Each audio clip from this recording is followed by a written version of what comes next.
Hello everyone, it's Helen at Journaling Planet, and recently I've been watching people make their own stamps out of that craft foam that you find, and I went into my kitchen and tried to find something that I felt would kind of work on a sort of eco-friendly level without having to buy any of the craft foam.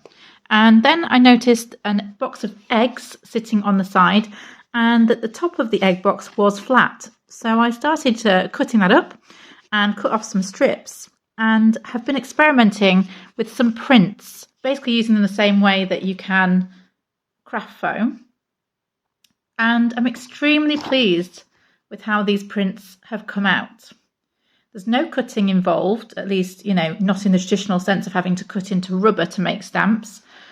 And it's a very easy craft.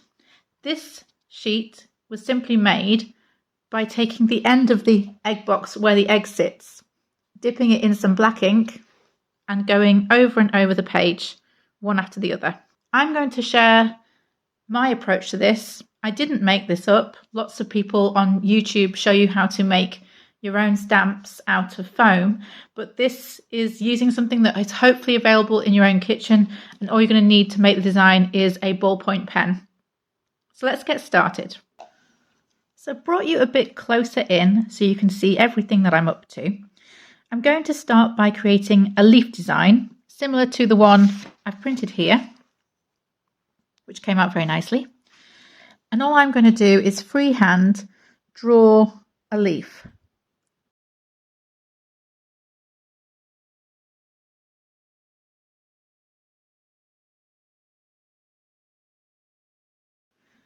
Now, on the other leaf, I did make these identical on each side, but I'm going to do something a bit different on this one just to make it a little bit more stylized.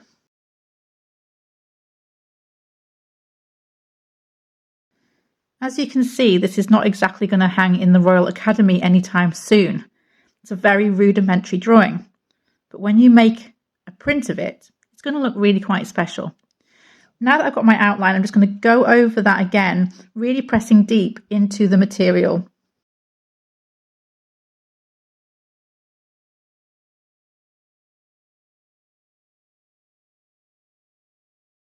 I'm really happy with how that looks. The next step is to get some ink. Now, you may wish to mount this properly. I am not going to do that just for this demonstration. You could get some double-sided tape or some glue stick and stick it to something like a piece of cardboard, or even just temporarily stick it to an acrylic block. I'm just going to go for it because that's what I've done with all the others.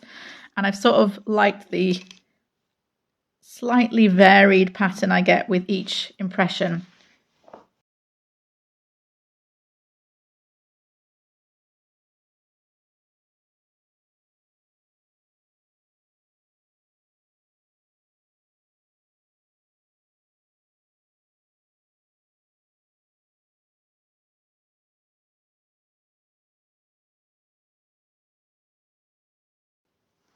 Not bad. I could have done with a bit more ink there.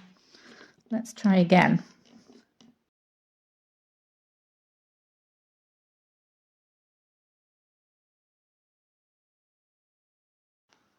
That's much more like what I'm going for.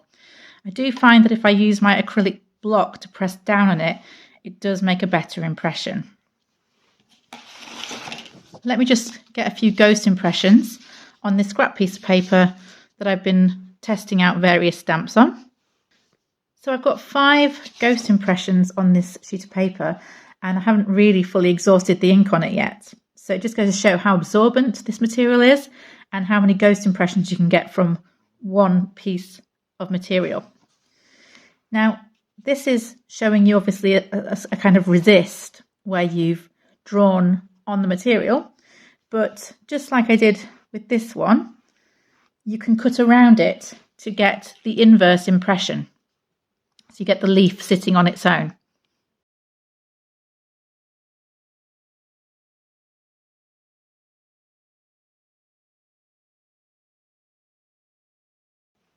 Just want to flag that I haven't cut right up to my drawing line, because otherwise the leaf would have no outline on the page.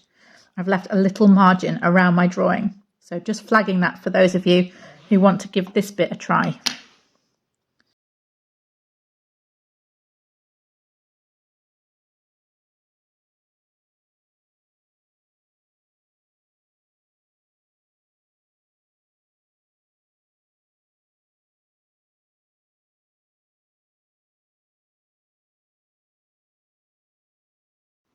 So just demonstrating again how many ghost impressions you can get off one layer of ink. And it's because the material is really absorbent, which is good because I don't think that the most durable prints you'll ever make. I think that's the downside to this. You know, craft foam is going to last you a lot longer. However, mount it on a bit of cardboard. You never know. It certainly might last you a few months if you're careful with it. For those of you saying, Helen, I really can't freehand draw anything, even a leaf. Sorry, too difficult. There is another option, and that is to use a stencil.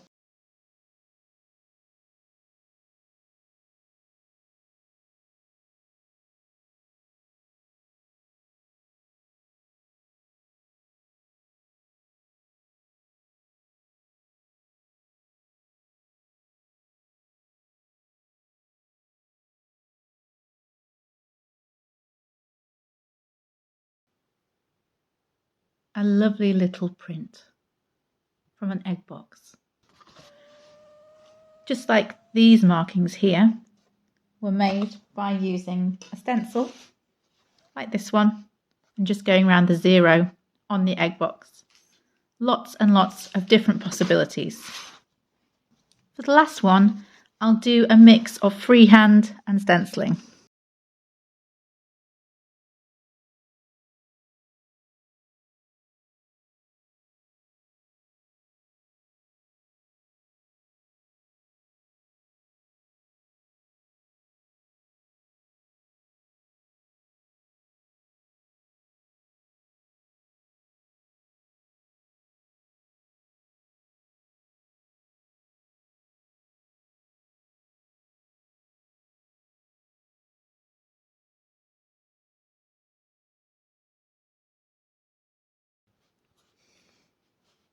Totally unique. Something that I made from an item that would have been thrown out in my kitchen. And the possibilities in your journal are pretty limitless. Imagine making these into some faux postal stamps, or using it as a background, or for collage paper. And that's just 3 ideas off the top of my head. What else could you use this for? I'd love to hear about your ideas and what's inspired you as you've been watching the video. Will you give this a try? I really hope so, because I can tell you it's been a lot of fun and just wonderful to see how beautiful the finished prints turn out. That's it for now, but I hope you've enjoyed today's video, and I'll see you next time.